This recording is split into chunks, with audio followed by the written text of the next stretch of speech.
예, 안녕하십니까. 환경부 우람국가 전문입니다.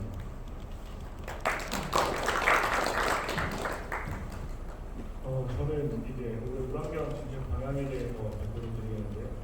먼저 학회에서 투자 세션에서 이렇게 발표드린 주시점에 대해서 감사 말씀드리고요. 원래 오늘 발표는 저희 우람경 정책 과정에 대해서 진행하려고 하셨는데 저희 참석자 전형이 좀 있어서 모두이 제가 진행하게 되니까 진행 말씀드립니다.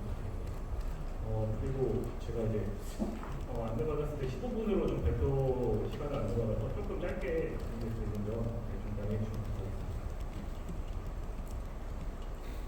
환경부는 국민 안전을 지키고 지역과 산업을 살리는 물관리라는 목표하에 정책을 추진 중에 있습니다. 오늘 발표는 수질원 관리, 산업회수 관리, 하수도 관리, 물안경 신가치 순으로 진행하고자 하며 각 상태별로 정책 여건과 주요 추진 정책 순으로 발표하도록 하겠습니다. 먼저 전반적인 물안경 관리 여건에 대해서 말씀드리겠습니다. 이제 앞에 보시는 자료와 같이 4대강 주요 지점의 수질은 기온이 DP 기준으로 좋아지는 추세를 보이고 있습니다. 하수관로 보급이나 수질원 총량제 시행과 같은 그간 추진해온 다양한 물안경 정책들과 저감 기술의 발달 등의 효과로 볼 수 있겠습니다. 다만 이러한 긍정적인 변화에도 불구하고 2.5여건이나 가축분뇨와 같이 이러한 관리되지 않는 관리가 어려운 오염원에 대한 관리 필요성은 여전한 상황입니다. 이와 더불어 저희가 수도권과 분당 대청호를 중심으로 많이 발생하고 있는 녹조에 대한 우려와 관리 필요성도 지속되고 있는 상황입니다. 지금 보시는 자료는 저희가 올해 지금 조리공고 사항이 다 끝나지 않았기 때문에 23년 자료를 제가 일단 가져왔는데요. 올해는 기록적인 폭염 등의 영향으로 인해서 작년보다 녹조 경보 일수와 강도가 심화되는 점이 있습니다. 이러한 녹조 문제 해결을 위해서 환경부는 녹조 중점 관리 방안을 마련해서 사전 예방을 위한 주요 오염원 집중 관리, 그리고 사후 대응을 위한 녹조 발생 시 신속 제거, 그리고 상시 관리 체계로 녹조 대응 등 중점 정책들을 추진 중에 있습니다.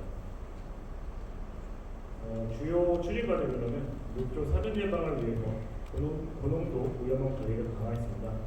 저희가 하수도나 이런 좀 대규모 오염원들은 이제 좀 이따 후단에 발표드리는 것처럼 이제 하수도 부분도 굉장히 높게 올라갔고, 이런 오염원들보다는 가축분뇨나 아니면 빗정 오염원 같은 관리되지 않는 오염원의 영향이 크다고 보고 있습니다. 그래서 2023년 낙동강 중심으로 추진했던 야전태피 관리를 4대강 전체로 확대했고, 여름철 이전 50톤 이상, 우수철 이전 1,200개도를 집중 점검했습니다. 녹조 발생 후 대응을 강화하기 위해서는 녹조 재교 설비를 확충하고 수상 퇴치밭을 조성하는 등 그간 저희가 좀 투자하지 않았던 사후 대응 설비를 강화했습니다. 그리고 댐버하고 또 연계 운영도 강화하도록 했습니다. 또한 녹조 관리 체계를 고도화하기 위해서 정보 발견 기준, 저희 조류광고 발견 기준에 조류독소 기준을 추가하거나 침수 구간을 강도를 확대하는 등 조류광고제를 개선하고, 이어 더불어 저희가 이제 수질원 총량제와 연계해서 총인 처리 방안을 여름철 녹조 저감을 위해 오염원 관리를 강화할 경우에는 인센티브를 주는 방안을 추진 중에 있습니다. 다음으로는 가축분뇨 관리입니다. 가축분뇨 발생량은 앞에 보시는 자료와 같이 토양 양분 요구량 대비 한 134% 수준으로 가다한 수준입니다. 가축분뇨 처리량의 한 88%가 지금 현재 퇴액비로 처리되고 있고요. 이러한 점을 고려했을 때는 양분과의 문제는 더욱 심각한 것을 알 수가 있습니다. 또한 보시는 그래프를 보면 퇴액비를 수용할 수 있는 경기 면적은 지속 감소하는 데 반해서 가축분뇨 발생량은 계속 증가할 전망이 있어서 이런 관리 필요성은 더욱 중요하다고 할 수가 있습니다. 이에 따라 저희가 가축분뇨나 화학비료 등 양분이 지역 단위로 적정하게 관리될 수 있도록 양분 관리제 도입을 준비하고 있는데, 이제 주방의 농민부와 계속 협의해 나가고 있습니다. 또한 양분이 과잉 들어가는 지역에 대해서 양분 관리 계획도 수립하고 관리 중에 있습니다.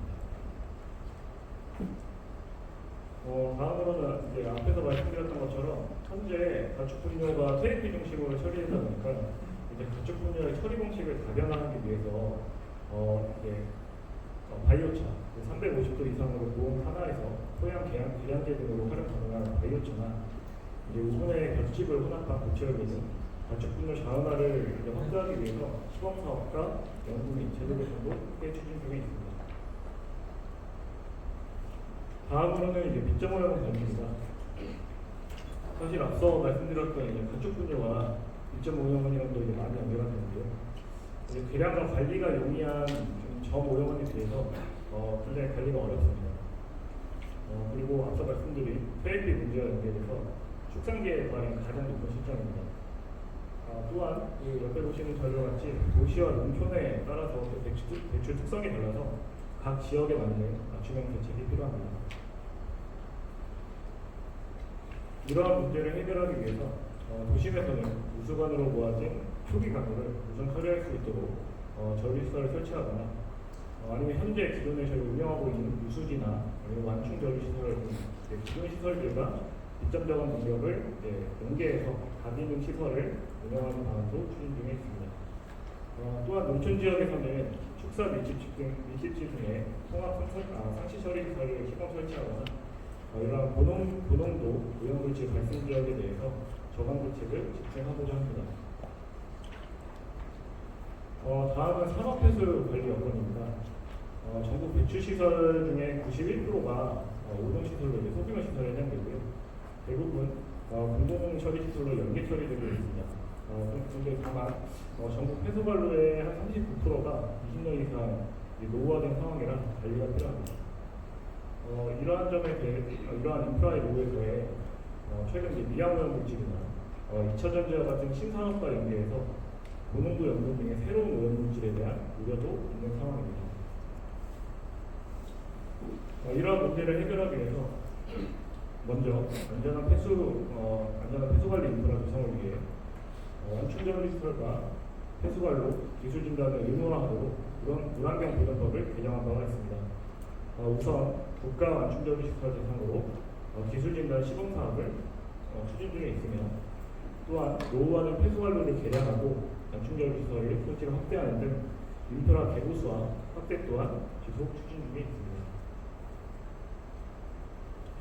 이에 더해 새로운 유형의 폐수 관리를 강화하기 위해서 미량오염 물질을 측정하고 분석하는 수질 측정 센터를 현재 낙동강 메리센터를 중심으로 본격 운영하고 있는데 이거를 4대강 전 수계로 확대하고 구축하고자 노력하고 있습니다. 아울러 최근에 구성장하고 2차 전지 폐수 처리에 대한 관리를 위해서 민간 합동 기술 지원도 올해 초부터 지원을 하고 있고요.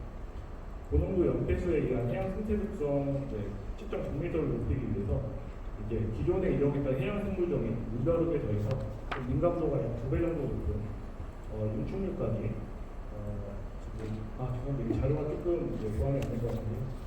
기존 발광 박테리아에서 윤충류까지 그거를 해양 생물종을 확대하도록 규정 개정도 추진 중에 있습니다. 다음으로는 연평균 지금 수질오염 사고가 130여 건 정도 발생을 하고 있는데 이러한 사고의 대응 역량을 강화하기 위해서 지금 산단내 사고 초기에 유출수 차단을 하기 위해 완충전리 시설을 계속 확대하고 있습니다. 또한 사고 대응 전 과정에서 컨트롤터 역할을 하는 수질오염 통합 관리센터를 23년부터 구축을 추진해서 27년 완공을 목표로 준비를 하고 있습니다. 또한 사고가 났을 때 신속한 관계기관 합동 대응이 필요하기 때문에 합동 훈련도 대원위에 실시하여 대응 체계로 공고히 해 나가고 있습니다. 다음은 하수도 정책 분야입니다. 현재 기준으로 우리나라 하수도 보급률이 약 95% 수준에 이르렀는데요. 짧은 수준에도 불구하고 선진국 수준의 인프라를 구축해냈습니다. 이러한 간파는 인프라의 보급 성과에도 불구하고 기후위기로 인한 집중호우 발생으로 도시 침수 예방을 위해서 하수도의 중요성은 더욱 중요해지고 있습니다. 또한 이에 더해 현재 지금 인프라를 담당하고 있는 하수관로와 하수 처리장은 급격히 노후화될 전망입니다. 이러한 문제를 해결하기 위해서 우선 도시 침수 예방 능력을 강화하겠습니다.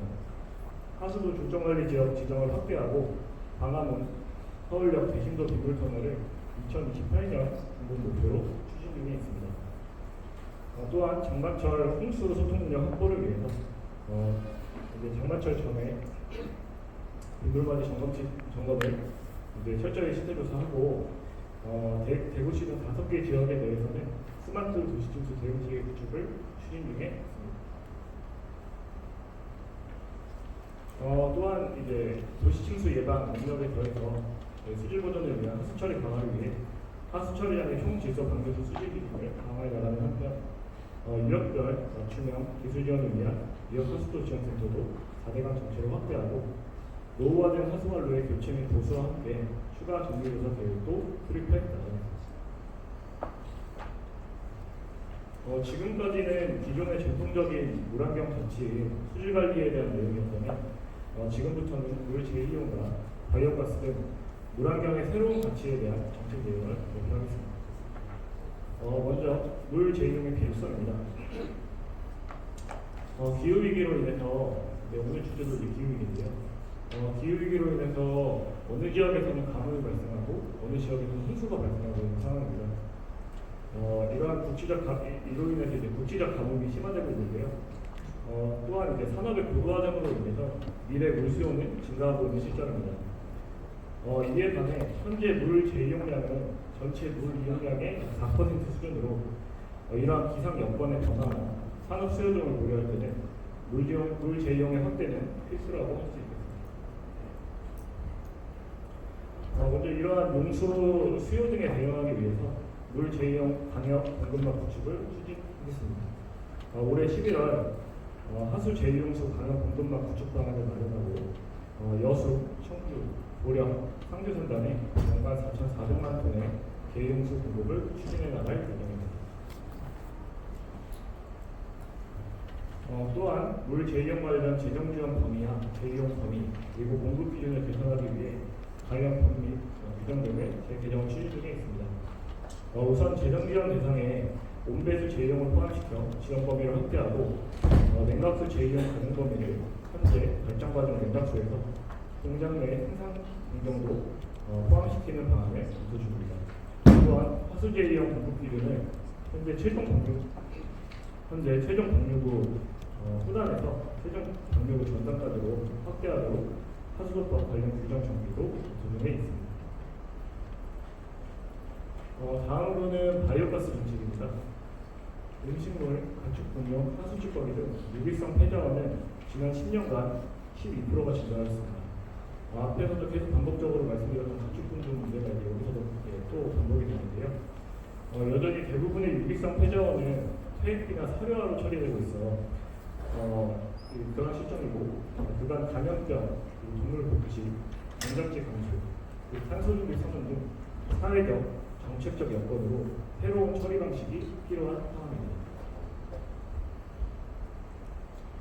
이러한 유기성 폐자원 처리 문제를 해결하기 위해 2020년 말 바이오가스법을 제정해서 지난해 말부터 시행 중에 있습니다. 바이오가스 생산 목표제를 2025년 공공운동을 시작으로 우선 시행하고 생산 목표 이행 관리, 기술 지원 등을 지원하는 전담하는 바이오가스 센터도 바로 어제 개소식이 있던 것으로 알고 있습니다.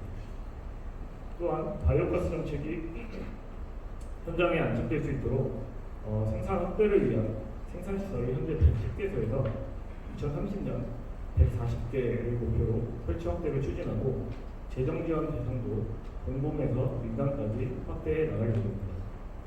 바이오가스 수요처 다변화를 위해서 산업부와 협업을 통해 도시가스 사업법을 개정해서 바이오가스 직공급 상한선도 기존 1만 루베에서 30만 루베까지 확대를 한 바가 있습니다.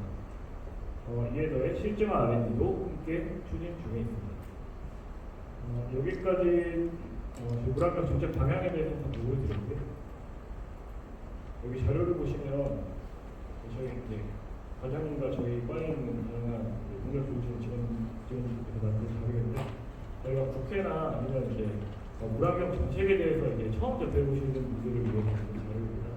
그래서 한눈에 분간적으로 어떤 식으로 물환경 정책이 좀 작용을 하고 작동을 할 수 있는지 자료라서 그거는 참고해 주시면 될 것 같습니다. 오전에 저희 시장님께서 말씀하셨던 것처럼 이런 포럼이나 전문가분들과 좀 자료 소통을 통해서 그래도 이제 전문가분들의 의견도 많이 듣고 그걸 통해서 저희 정책도 한 발 더 좀 개선하고 좀 다양한 소통을 해나갈 수 있도록 노력하도록 하겠습니다. 이상 발표 마치겠습니다.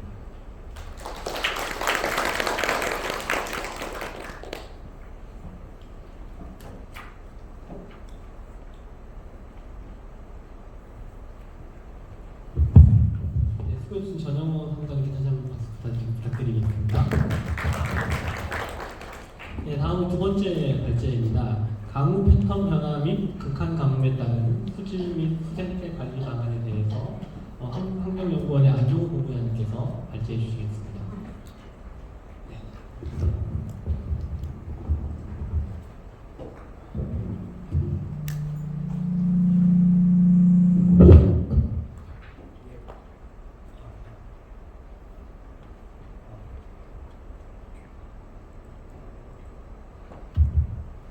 예, 안녕하십니까. 방금 소개받은 K의 안정호입니다. 제가 오늘 말씀드릴 내용에 대한 제목이 강우 패턴 극한 가뭄에 따른 수질 및 수생태 관리 방안인데요. 박준호 교수님께서 지어주신 제목이라 제가 이 제목에 맞춰서 발표 준비를 열심히 좀 했습니다만 굉장히 좀 도전적인 제목이라고 좀 생각이 듭니다.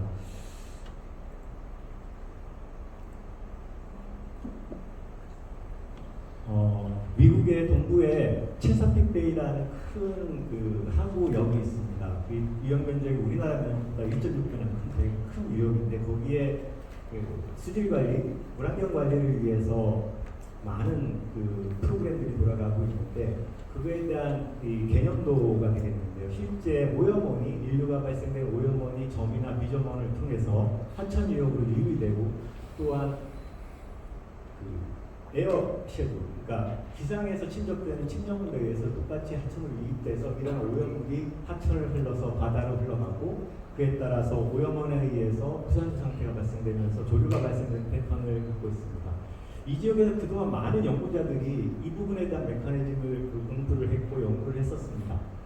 그러다가 2006년도에 그럼에도 불구하고 실제 이러한 조류 발생에 대한 영향물질의 질소와 인에 대한 메커니즘을 완벽하게 해석하는 데 어려움을 느꼈습니다. 그래서 2006년도에 10년간의 기상 수문학적인 영향, 그러니까 가뭄이나 홍수, 특히 이 지역이 이제 허리케인이 이제 강타하는 지역이기 때문에 이러한 기상 수문학적 영향이 조류에 어떻게 영향을 미치는가를 조사를 했었던 연구입니다.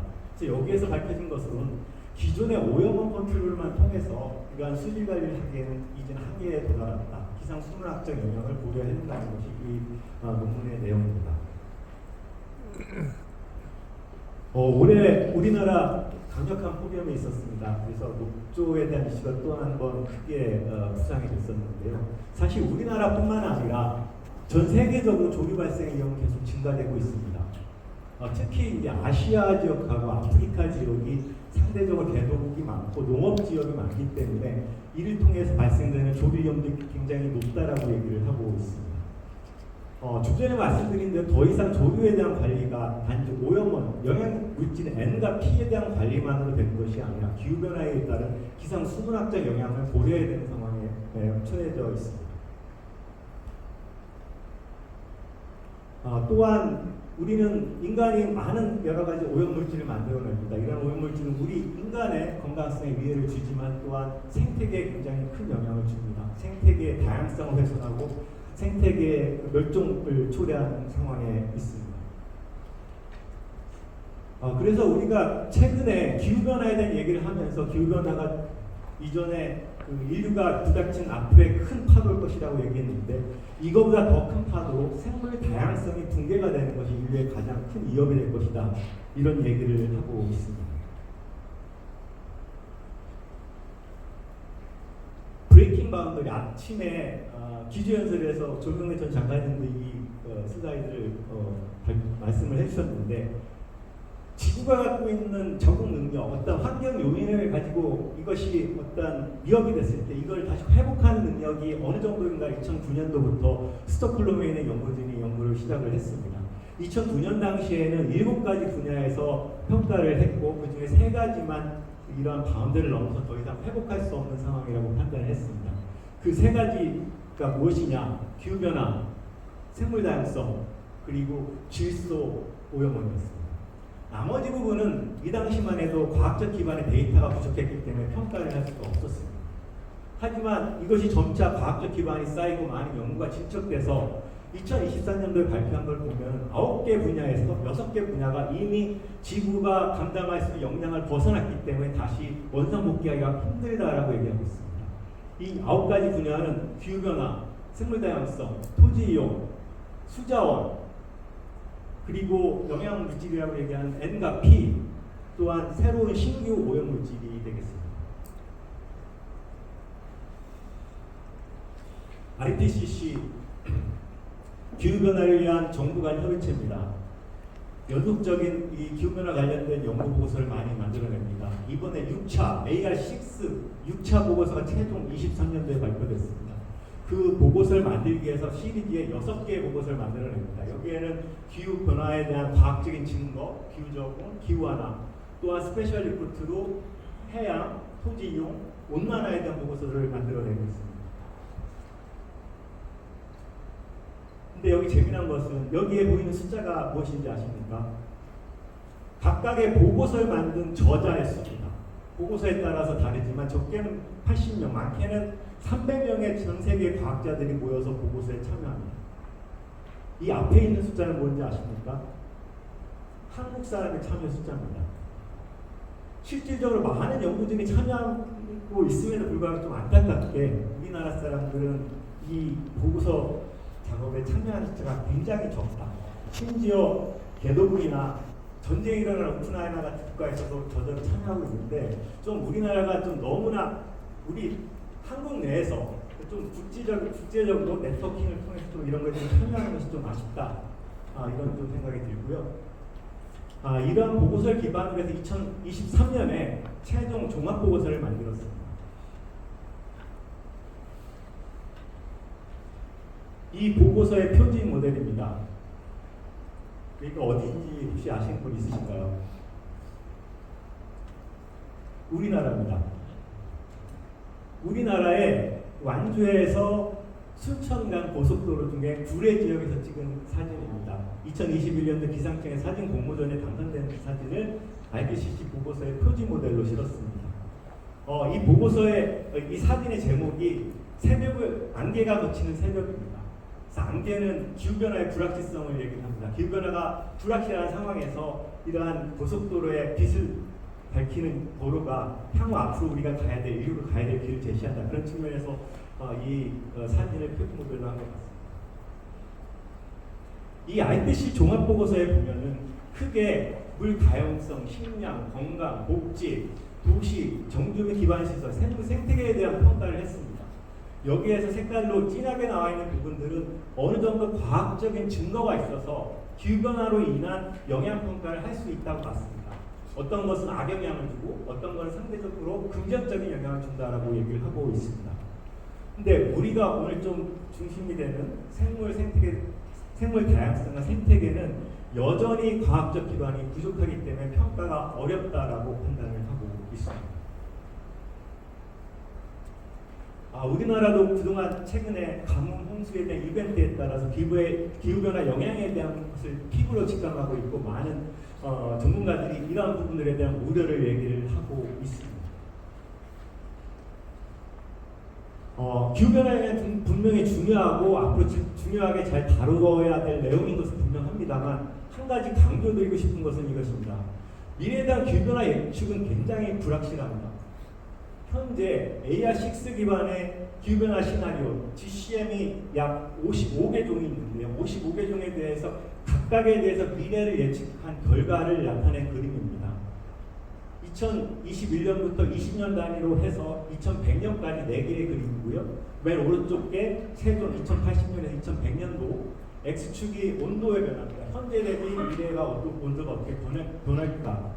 세류축이 현재 강우량 대비 미래의 강우량이 어떻게 변할까를 나타내주고 있는데 개별 하나하나의 포인트가 각 개별 GCM인데요. 실제 변화의 폭은 굉장히 높습니다. 적게는 마이너스 16에서 92%입니다. 온도는 0.2%에서 10%입니다. 그래서 미래에 대한 온도 변화가 향후 10도까지 변화한다. 어떤 사람은 0.5까지 변한다. 여기서 좀 강조드리고 싶은 것은 미래에 대한 변화를 예측하는 데서 굉장히 신중해야 된다. 어떤 시나리오 쓰느냐에 따라서 미래에 대한 예측 변화는 굉장히 틀리게 나타나기 때문에 신중하게 접근해야 된다는 좀 부분을 좀 강조하고 싶었습니다. 우리나라도 기후변화에 대한 영향을 받고 있습니다. 몇 가지 예를 좀 정리를 좀 해봤습니다. 우선 수온의 변화입니다. 낙동강 하구 지역인데 부산 옆에 흐르는 낙동강의 하구원에 대한 물안경 모니터링 지점입니다. 과거 1996년부터 30년간의 이 모니터링 지점의 수온의 변화를 살펴봤습니다. 오른쪽 상단에 있는 그래프와 보신 것처럼 최근 들어서 이러한 수온이 상승하는 경향을 나타내주고 있습니다. 이러한 경향은 통계학적으로 좀 더 명확하게 아래 표에 보시는 것처럼 하구 지역, 즉 바다에 가까운 지역일수록 상대적으로 경향성이 더 뚜렷하게 나타난다는 것을 볼 수가 있고요. 낙동강이 상대적으로 한강과 금강보다는 좀 더 이런 변화가 뚜렷하다라는 결과를 살펴봤습니다. 유해 남조류의 발생입니다. 그동안 환경부에서 모니터링한 자료를 기반으로 2000년부터 현재 2023년도까지의 데이터를 모아봤습니다. 이 데이터를 기반으로 봤을 때 실제 유해 남조류가 발생하는 세포 수의 증가가 온도와 굉장히 상관관계가 높다라는 것을 확인할 수가 있었고요. 또한 강우량이 연간 총 강우량이 많으면 상대적으로 이거에 대한 와셔프의 영향에 의해서 남조류의 그 개체수의 발생이 상대적으로 좀 떨어진다라는 부분들을 확인할 수가 있었습니다.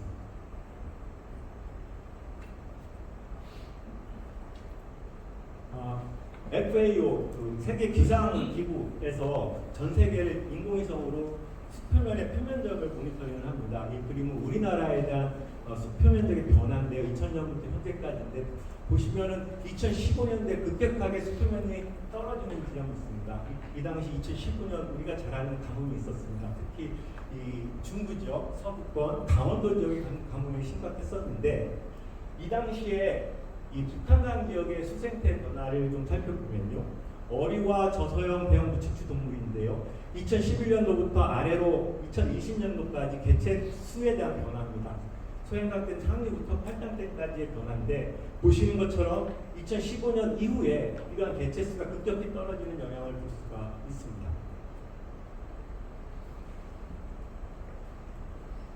해마다 여름에는 태풍이 발생이 됩니다. 태풍의 발생 횟수가 그렇게 증가가 됐다고 하진 않는데 이 한반도로 북상하는 슈퍼태풍, 이 슈퍼태풍이라 하면은 1분 이상 지속되는 태풍의 속도가 약 130노트, 그러니까 시속으로 240km/h라고 합니다. 아워라고 합니다.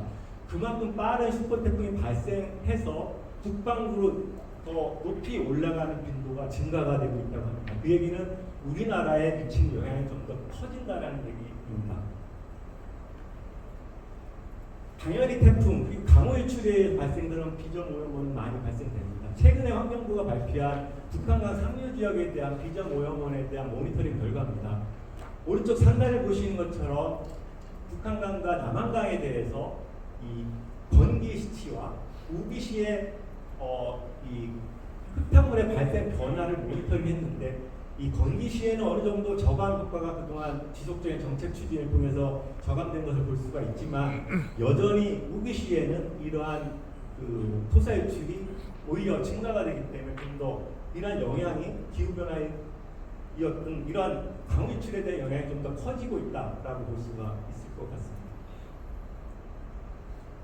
또한 이러한 강우 유출에서 발생되는 오염원 중에 탁수의 발생이 있는데요. 이런 발생들이 댐 상류로 들어오게 되면 이렇게 치수원으로 발생돼서 치수원에 대한 수질 악화도 있지만 더불어서 수생태에도 영향을 미칩니다. 그래서 실제 어류에 대한 그 종의 분포를 살펴보면은 이러한 탁수가 발생됐을 때 종에 대한 민감 종의 상대적으로 개체수가 떨어지는 것을 확인할 수가 있습니다. 이상 우리나라의 몇 가지 기후변화와 관련된 예를 좀 말씀을 좀 드렸는데요. 제가 오늘 말씀드리려고 하는 기후변화 대응을 위한 수질 수색 통합 관리는 크게 세 가지입니다. 첫 번째는 건천화를 방지하기 위한 하천 유지량의 확보.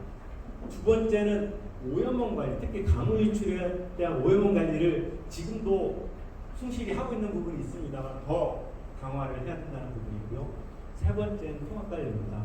대기와 지표수, 지하수에 대한 통합 관리를 좀 말씀을 좀 드릴까 합니다. 하천 유지량을 정부가 고시하고 있는 것이 114개인데요. 이 중에서 충족하지 못하고 있는 비율을 보면 보시는 것처럼 지류 지역이 상대적으로 이 유지량을 충족을 못하는 경우가 많습니다. 그만큼 건천화에 심각한 지역은 본류가 아니라 지류입니다. 또한 최근에 건국대 김성준 교수님 연구팀이 발표한 논문에 따르면 과거 1980년대부터 2010년도까지 이 하천의 건천화 상황을 봤더니 하천 건천화 지수가 점점 더 악화되고 있다. 그 말은 건천화가 점점 심화되고 있다라는 논문을 발표한 것을 볼 수가 있습니다. 하천 건천화를 방지하기 위해서는 유지량을 확보하는 것이 필요합니다. 여러 가지 방법이 있습니다만 지속 가능 측면에서 많이 얘기할 수 있는 것들이 하수 재이용을 통한 유지용수 확보가 하나의 방안일 거라고 생각합니다. 또한 이 강유출 시 발생되는 부유물질에 대한 영향은 수생태에 따라서 다양한 측면의 연구들이 문헌에 나와 있습니다만 우리나라는 여전히 생활 환경의 수질환경 기준에 일정한 농도를 꾸준히 수십 년 동안 유지를 하고 있습니다. 그래서 이런 부분들에 대해서 좀 더 연구를 통해서 실제 어떠한 배출 기준을 가지고 관리를 할 것이며 이러한 것들에 대한 관리 대안을 찾아가기 위한 노력이 필요할 것 같습니다.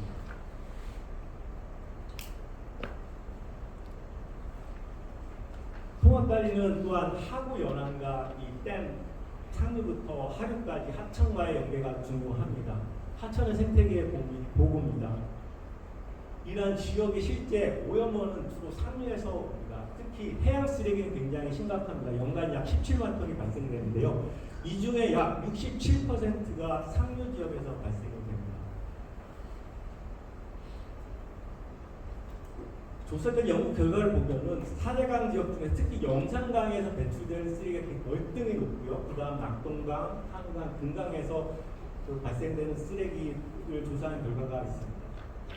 또한 이런 쓰레기가 하양으로 배출돼서 분포되는 것 쓰레기의 종류에 따라 달라지는데 실제 해안 지역에는 수산업도 있지만은 생태적 조류 서식지라든가 생태적 보호 지역이 있기 때문에 이런 부분에 오염원이 누적되면 그만큼 생태계가 파괴됩니다. 하지만 이런 지역은 관리의 사각지대에 있습니다. 환경부, 국토해양부, 농림부 이러한 각각의 기관들이 각각 기관의 사용 목적에 의해서 관리를 하고 있다 보니까 통합적 관리가 부족한 것이 한계에 있습니다. 실제 이런 해양 쓰레기를 오염원부터 관리를 하고 이러한 쓰레기를 관리하는 데 있어서도 실제 위해적 평가에서 우심 지역을 위주로 해서 관리를 하면 좀 더 효율적인 통합 관리가 될 수 있을 것 같습니다. 또 한 가지는 대기와 지표수의 통합 관리입니다. 우리가 오염원을 얘기할 때 주로 우리는 워터쉐드, 유역 내에서 오염원만을 얘기하고 있는데 대기에서 직접되는 오염원에 대한 부분도 좀 많은 연구가 좀 필요한 것 같습니다. 우리는 아직 이 부분에 대한 연구가 조금은 부족한 것 같습니다.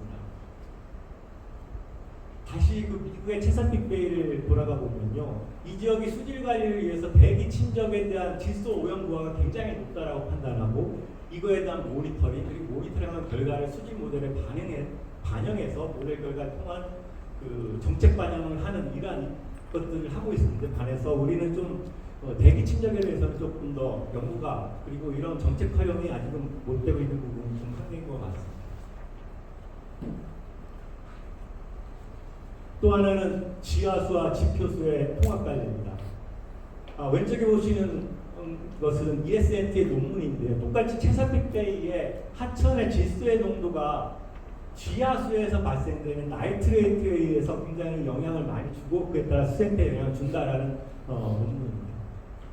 우리나라도 최근에 김건하 교수님과 이호식 교수님께서 같이만 발표하신 논문을 보면 이 한강의 갑천 지역을 대상으로 해서 하천 유량에 있어서 기저유축이 차지하는 정도에 대한 걸 평가한 사례가 있습니다. 이런 부분들이 좀 더 포괄적이고 전국 단위로 체계적인 조사와 관리를 위한 노력이 필요할 것 같습니다. 최근에 신규 오염물질이 굉장히 대두되고 있습니다. 첫 번째는 2차 전지에 대한 고용도 뺐습니다. 이 부분에 대해서 환경부 굉장히 신중하게 모니터링하고 관리 방안을 마련 중에 있는 것으로 알고 있는데요. 그동안 2차 전지 오염원에 대해서는 기존의 환경 관리 규제에서 벗어나 있던 부분들이 많기 때문에 이 부분에 대한 연구를 통해서 앞으로 좀 체계적인 관리를 위한 노력이 필요할 것 같습니다. 또 하나 많은 사람들에게는 과부라와 화학물입니다. 우리나라도 최근에 이 낙동강제 인하에 좀 높은 온도가 배출돼서 이슈가 됐고 영산강도 상당히 좀 높습니다. 그래서 좀 더 이런 모니터링을 좀 더 적극적으로 통해서 실제 어느 정도의 발생이 되고 이걸 대응하기 위한 정책을 어떻게 수립할지 이런 부분들에 대한 노력들이 지속적으로 좀 있어야 될 것 같습니다. 예, 이상 발표를 마치겠습니다. 감사합니다.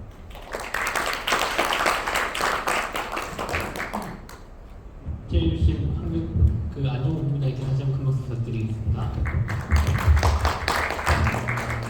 그리고 다음 발표가 있겠습니다. 발제 제목은 유역 하수도 기반 하수도 과학화 필요성입니다. 발제자는 중앙대학교 오재일 교수님이십니다.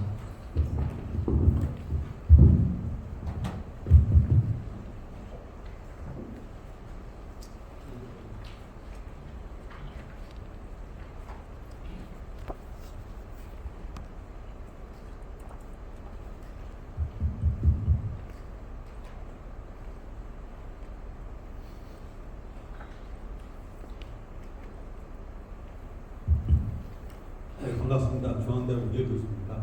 오늘 제가 말씀드릴 내용은 유역 하수도 기반 하수도 광역화 필요성 이렇게 되고요. 사실 저희 하수도 분야가 하수도 보급률 95% 넘어가는 시점에서 다른 어떤 차세대의 하수도에 관한 패러다임을 도출해야 되는 상황이 있는 것 같습니다. 그런 관점의 일환으로 오늘 제목을 유역 하수도 기반 하수도 광역화 필요성 이렇게 제가 잡았고요.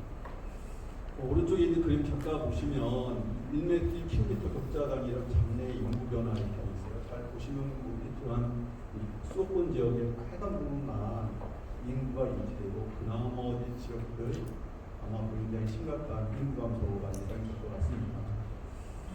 일단은 제가 미래 하수도를 위해서 좀 고민하는 어떤 제일 중요한 관점에서 보면 질문이 좋아야 되거든요. 그게 답이 좋을 것 같아서 8가지에 해당되는 관점에서 한번 고민을 해보려고 했습니다. 특히 이제 메가 트렌드를 미래 도시 관점에서 하수도 분야 전략은 뭘까?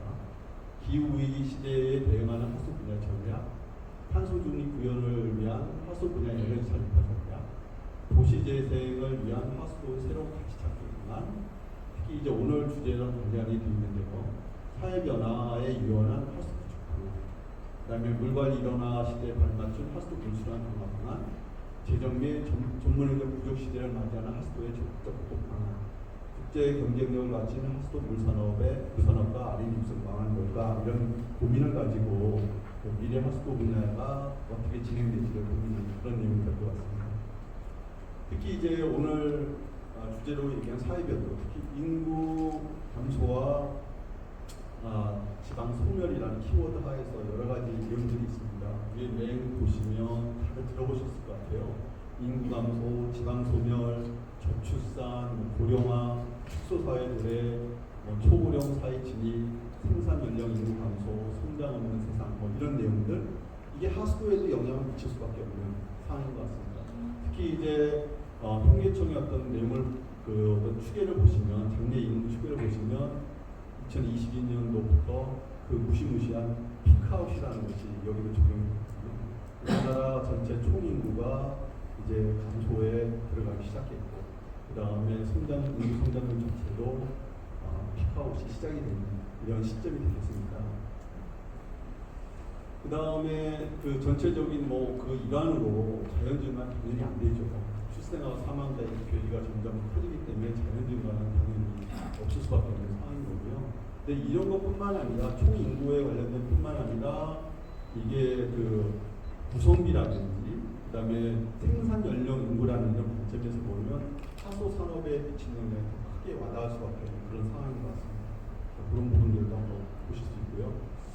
또 지방 소멸이라는 관점에서 보면 이제 여러 가지 이제 연구 자료에 의하면 소멸 위험 지수라는 게 있어요. 그다음에 가임 인구에 해당되는 20세 30세 여성 인구수를 노인 인구라고 얘기하는 65세 이상의 인구수는 이 두 개의 지표가 기반으로 돼서 소멸 지수를 하는데 이게 0.5 미만이면 소멸 진입 위험 진입 단계다 이렇게 얘기를 하는 것 같습니다.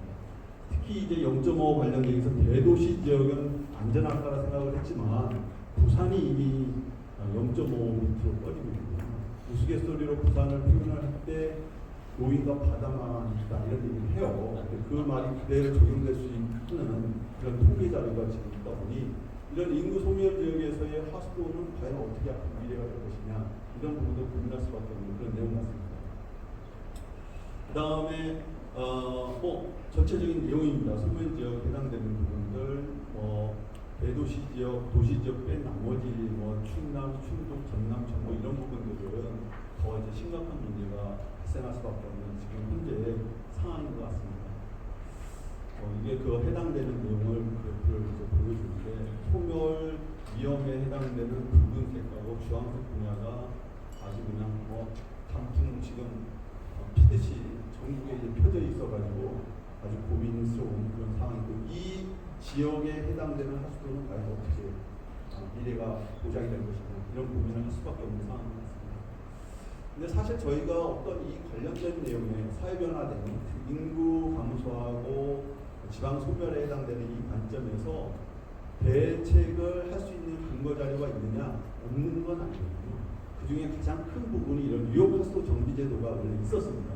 하수도법 기반으로 뉴욕 하수도 정비 계획을 수립을 할 수가 있고요. 그런데 시행 규칙도 있고 특히 뉴욕 하수도 정비의 수립 지침을 보시면 2013년도에 처음 수립 지침을 만들고 1차, 2차, 3차 개정을 했어요. 특히 올해 3차 개정을 했을 때 그 문구가 들어가 있습니다. 인구 감소에 대비한 거점 처리설 통합 방안 등 이런 내용이 들어가 있어요. 그러니까 알게 모르게 고민을 했습니다. 고민했고 이게 제도적으로 잘 대비가 된다면 아까와 같은 사회 변동에 해당되는 내용들을 저희가 대비하는 그런 계획을 만들 수 있다. 이렇게 관점을 보고 제가 인구 감소, 지방 소멸과 연계된 사회 변화 개념에 대응할 수 있는 하수도 분야는 뉴욕 하수도 분야에서 계획을 어떻게 갖고 그거에 관련된 하수도의 전개를 어떻게 미래를 그려볼 것이냐 이게 굉장히 중요한 이슈가 있다고 생각을 하고 있습니다. 아시다시피 잠깐 그 뉴욕 하수도 정비 계획에 해당되는 내용을 살펴보면 공공하수도 분야에서 중복 설치를 방지하고 효율적 운영 관리를 해서 29개 세부 이용 단위별로 하수도의 설치 통합 운영 관리에 대한 20년 단위 계획 굉장히 중요한 부분입니다. 그리고 요 관련된 부분들을 뉴욕청에서 수립을 해서 그거 해당되는 29개의 세부 이용 단위별로 하고 있기 때문에 잘 이 제도를 저희가 활용을 하면 앞으로 미래에 우리한테 인구 감소와 지방 소멸에 해당되는 관점에서의 하수도 분야의 대응 방안을 충분히 대응할 수 있다 이렇게 보고 있습니다. 최근에 이제 뉴욕 하수도 정비 계획을 이제 수립을 할 때 약간 그 물 관리 계획 부합성과 관련된 부분과 일치하라는 부합성 심리라는 그런 부분이 분기가 들어갔습니다. 이 부분은 반드시 좀 해야 되는 관점이고요. 그래서 국가 물 관리 기본 계획이 있고 뉴욕 단위의 한강, 낙동강, 금강, 영상, 한중강 부분에 뉴욕 물관리 종합계획이 있으면 특히 뉴욕 물관리 종합계획과 저쪽 오른쪽 별표에 있는 뉴욕 하수도 정비 기본계획은 반드시 부합성 심사를 해야 됩니다. 그러니까 이런 물관리 전체 우리의 관리 계획을 하수도 분야에서 그다음에 지자체 단위의 하수도 정비 계획과 2차돼서 부합성을 검토하고 그 부분이 녹아 들어가야 되는 그런 체계를 이미 이제 갖추고 있다 이렇게 말씀드릴 거고요.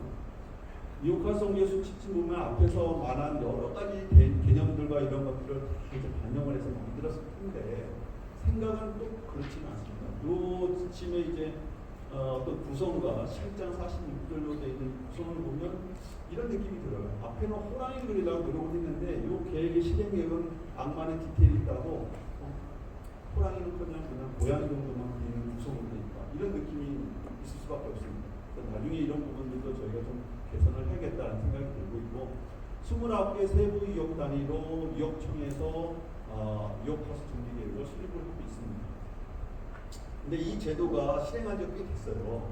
됐는데 여러 가지 그 현장에서 나오는 이슈들이 있었습니다. 첫 번째는 물론 잘하고 있다. 근데 크게 얘기하면 뉴욕 하수도 정비 계획이 지자체의 하수 정비 기본 계획을 그냥 단순히 통합하는 개념입니다. 유기적으로 새로운 어떤 가치 창출하거나 새로운 어떤 방향성을 제시하는 그런 개념이 아니라 그냥 통계적인 수평적인 통합 이 수준에 멈추고 있어서 여러 가지 개선이 필요하다는 내용들이 나오고 있습니다. 뭐 앞으로의 미래를 생각해서라도 여러 가지 이제 개선해야 되는 부분이 있는데 뭐 강우식 이철의 하수에 대한 부분들도 좀 강조가 돼야 되고요. 당연히 이제 하수시설 노후화가 진행될 수밖에 없는데 이런 거에 개량 사업과 개축 사업과 물론 이제 민자 사업으로 굉장히 많은 부분들이 이제 관심을 갖고 있습니다. 연기하는 이제 방류 기준 강화 부분도 어떻게 하고 또 아까 말한 단위 유역별 하수도 운영 효율화 통합 계획이 실효적이고 정말 성과를 낼 수 있는 형태로 지금 하고 있느냐 그렇지 않다라고 보는 거죠. 그래서 그런 부분들에 해당되는 내용들이 좀 더 구체적으로 있어야 된다는 거예요. 요즘 최근 이슈가 있는 트레이드 오프 개념에서 수질 개선 부분과 에너지 전략이 해당되는 부분에서의 내용들도 좀 있어야 되고 또 크게 보면 뉴욕 단위로 하수 제이용 부분 이런 제이용 분야의 계획들도 필요하지 않느냐 이런 부분들도 좀 개선에 필요한 내용들이 좀 있습니다.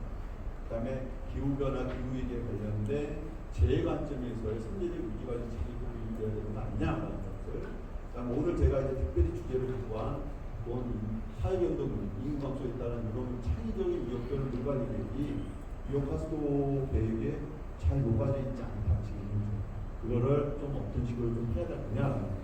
이 모든 것들이 뭐 근본적으로 하기 어려운 몇 가지 이유가 있는데 크게 지금 나온 것 중에 하나는 이행평가에 해당되는 좀 엄격한 잣대도 필요하다는 것들 뒤에 이제 좀 보시겠지만 여러 가지 디테일에 해당되는 지금의 뉴욕가서 정비계획 문제점이 있습니다.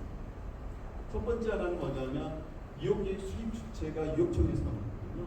근데 그 관리 주체는 그 하수도는 지자체 단위의 사무로 되어 있습니다. 이게 계획 수립과 하수도 관리 주체가 일체가 되어 있잖아요. 일본 같은 경우는 뉴욕화 정비계획을 수립하는 게 광역 지자체가 하고 실행도 광역 지자체가 하고 그런 부분들에 해당되는 부분들이 매치가 안 되다 보니 근본적으로 할 수 있는 방법이 없다는 것들. 그 다음에 뉴욕 단위 어떤 시설이나 통폐합에 해당되는 행위가 있거나 그랬을 때는 뭔가 이렇게 인센티브가 필요합니다. 그런 형태의 국고보조 우대나 재원 요청을 합니다. 그러니까 일본 같은 경우는 뉴욕 하소 시설을 설치할 때는 지자체 단위의 하소 시설 설치할 때보다 국고보조를 더 많이 줍니다. 그러니까 그런 부분들에 해당되는 것도 좀 필요하다는 거죠. 그 다음에 뭐 이런 부분들도 여러 가지 내용이 있었던 것 같고요. 일단 그런 꼼꼼한 내용들을 이제 보면 여러 가지 대안이나 뭐 행위들에 해당되는 건 지난 굉장히 오랫동안 10몇 년 동안 뉴욕 가서 정비 계획을 수립을 했기 때문에 여러 가지 소소한 내용들에 해당되는 개선 사항에 해당되는 게 있었습니다. 그런 부분들도 한번 여기서 좀 조금씩 이제 해당되는 내용들이 정리되어 있습니다. 보시면 될 것 같고요. 일단 제가 지금 말씀드린 가장 큰 부분입니다. 그럼 앞으로 미래에 해당되는 부분에서 어떻게 할 거냐에 대한 관점인데 어떻게 보면 뉴욕 하수도의 정의 부분을 좀 다시 한번 보면 이게 2개 이상의 지자체 행정국에 걸쳐 있는 공공하수도를 중복 설치 방지와 효율적인 운영 관리를 위해서 지자체별이 아닌 뉴욕 단위 하나로 정비권역을 설정하고 통합 운영 관리하는 하수도 이렇게 정의가 되어 있습니다. 문구가 너무 좋아요. 이게 너무 좋고 하면 앞으로 인구가 감소하고 지방이 소멸되는 이런 시대에 이게 정말 방향이구나 이런 생각이 들 정도로 이게 중요성이 커지고 있다는 겁니다. 그런 부분이 될 것 같고 뭐 여러 가지 이제 이유가 있습니다. 아까 말한 인구 문제뿐만이 아니라 더 심각한 내부의 문제는 사실은 하수도의 관리 인력 전문 인력의 부족이 이제 만성이 되고 있는 게 없습니다. 굉장히 많은 이제 하수도 분야는 민간 위탁 시장, 민간 주주의 어떤 시장으로 확대되어 있는데 사실 제일 힘든 것이 이런 인력 수급이거든요. 그런 부분들. 또 하나는 뭘 하려고 그래 돈이 없어서 안 되는 이런 부분이죠. 특히 이제 저조한 이제 하수도 현실화인 같은 경우. 지자체 같은 경우에 서울이나 몇 개 재정이 충분한 지자체를 뺀 나머지 지자체가 지금도 인구가 이 정도 수준에서 하수도 요금이 전 현실화율에서 50%인데 인구가 감소하는 시점에서의 요금 현실화율, 하수도 기존에 구축한 하수도 인프라를 운영관리, 유지관리할 수 있는 그런 재정 굉장히 어렵다는 거예요. 근데 이런 부분들이 더 어려운 것은 이미 하수 보급률이 95%를 넘어가는 시점에 모든 지자체의 운영관리는 이제 지자체는 넘긴 상태고 중앙정부에서 기재부에서 그런 거에 해당되는 것을 도움을 줄 수 있는 어떤 모티브가 있지 않거든요. 그런 부분들이 어떻게 할 거냐. 재구축 때 필요한 재원들은 어디서 얻을 것이냐. 이런 부분들이 계속 악순환이 높습니다. 그래서 그런 부분들도 어떻게 지금 할 거냐에 대한 부분이 결국은 뉴욕 하수도 분야를 어떤 식으로 저희가 잘 전략을 짜고 진행할까 해당되는 거와 관련된 있습니다. 그래서 일단 재원하는 부분은 크게 한 두세 가지로 제가 정리를 했는데 일단 복수 지자체 간의 하수도 업무 표준화 공동화 이렇게 해서 소프트웨어적인 통폐합을 얘기했습니다. 그러면 지금의 뉴욕 하수도 정비 계획에서 이런 내용이 없느냐? 아주 최소한으로 돼 있습니다. 왜냐하면 이게 지자체의 사법이 필요하거든요. 그런 해당되는 것들의 니즈가 있고 어떤 그런 것들을 했을 때 인센티브를 주는 그런 어떤 제도적인 내용이 있어야 되는데 굳이 그렇게 해야 되면 아무런 지자체에 공인이 없다 보니까 실제적으로는 지금 우리가 수립한 수많은 유효화 정기관 수치침에 29개의 유효의 세부 유효에 해당되는 내용을 살펴보면 별로 안내기가 없습니다. 근데 다른 나라, 일본과 다른 나라의 어떤 내용의 케이스를 보면 좀 생각해 봐야 되는 게 있습니다. 복수지자체의 중심 천장 중심에서 공동 이용을 할 때 여러 가지 이제 관점에서 표준화라거나 운전 감시, 수리각, 슬러 처리 이런 부분들을 공동으로 해야 된다는 부분이 있고요. 특히 이제 어느 정도 규모가 있어야 운영 경비도 싸질 거고 표준화를 해야 이게 좀 필요한 어떤 그런 내용도 있거든요. 그래서 그런 부분도 있고 그 다음에 하수도 업무 자체를 공동화하는 것도 있습니다. 조달 바지 자체를 여러 지자체가 공동으로 이제 표준화해서 하는 것들, 운영 유지 관리 업무의 표준화 이런 부분들은 당연히 이제 우리가 자동운전, 그다음에 ICT 기반 원격 운전도 당연히 있는 거고 심지어는 하수도 요금을 징수하는 부분에 경영관리 측면에서도 이거를 같이 해라 이런 것도 있고요. 지금의 슬러지를 공동처리에 공동사하는 것을 하고요. 근데 저희가 좀 살펴볼 게 일본의 하수도법에 1장 1조에 철칙에 나와 있는 걸 보면 얘네들은 완전히 유혹할 수 넘어가요. 상상을. 여기 밑에 보면 1장 1조의 하수도 총칙이 뭐예요? 유역별 하수도 종합계획의 수립에 관한 사항과 지자체에서 개별적으로 하는 공공하수도 그 다음에 유역하수 도시 하수를 설치 그 밖의 관리 기준을 정함으로써 하수 정비를 도모하고 도시의 건전한 발전과 뭐 정도돼 있습니다. 그러니까 얘네들은 처음부터 유역하수도 이게 지자체 2개 이상의 지자체를 넘어가는 형태로 넘어갑니다. 당연할 것 같아요. 걔네가 우리보다 먼저 인구 감소가 됐고 고령화가 이미 시작이 됐기 때문에 이런 필요성이 있었다는 거죠. 그래서 그런 부분에 해당되는 소프트웨어 통폐합 부분이 유혹하수도에 지금 써있는 것보다 더 실효적이고 더 광범위하게 표준화 공동화가 좀 필요하다는 개념이고요.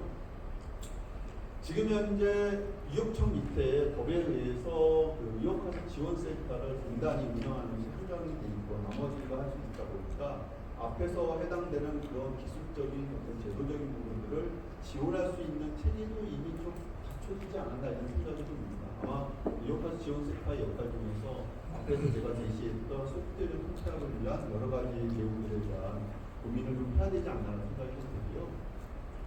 그 다음에 이 포괄적 그 위탁이 있습니다. 민간 위탁이 있는데 어차피 하수도의 위탁 운영은 저희는 대부분이 90% 이상이 민간으로 넘어간 상태고 얘들의 앞으로의 내용은 단수 위탁이 아닌 포괄적 민간 위탁, 대수선을 포함한 장기 계약 형태로 가야 된다는 거죠.